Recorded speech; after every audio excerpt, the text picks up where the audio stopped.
لكن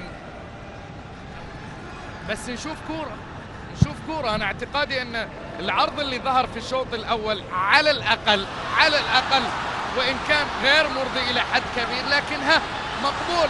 لكن الآن نشوف ماليزيا تهاجم. أوه!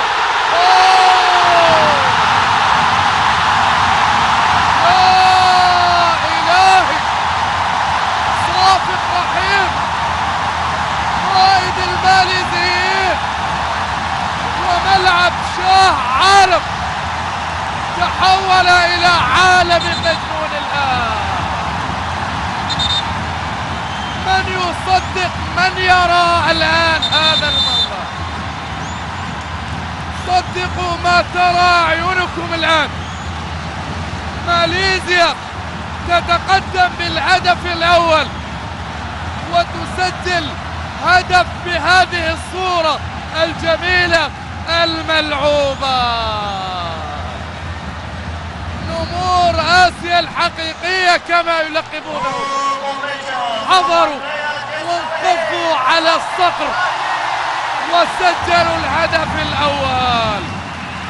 يا إلهي، لم أتوقع على الإطلاق سجل وهم يحاولوا على هدف والحفاظ على التقدم. لكن بإذن الله يا أخضر، بإذن الله يحيى الشهري. يلا يا عازف، اعزف على الشباك، اعزف يا أخضر، اعزف. جول يا فعلناها في دقيقتين. فعلها تيسير، فعلها روح المنتخب وقلبه النابض الآن.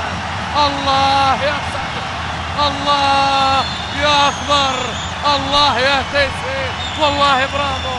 الله يا العازف، عزف أجمل الألحان وعلى طول باليمنى وهب باليمنى. الكرة على طول من تيسير الجاسم تيسرت بعد دقيقتين وبعد أن كانت متعثرة بتقدم ماليزيا بهدف. تيسير أعاد الروح. هذا ما نريد بالذات على الأطراف، على الأجنحة وفي العمق الهجومي. شايف السهلاوي يهرب من الرقابة ويتقدم ويرتقي. الله الله الله الله الله الله الله الله الله الله.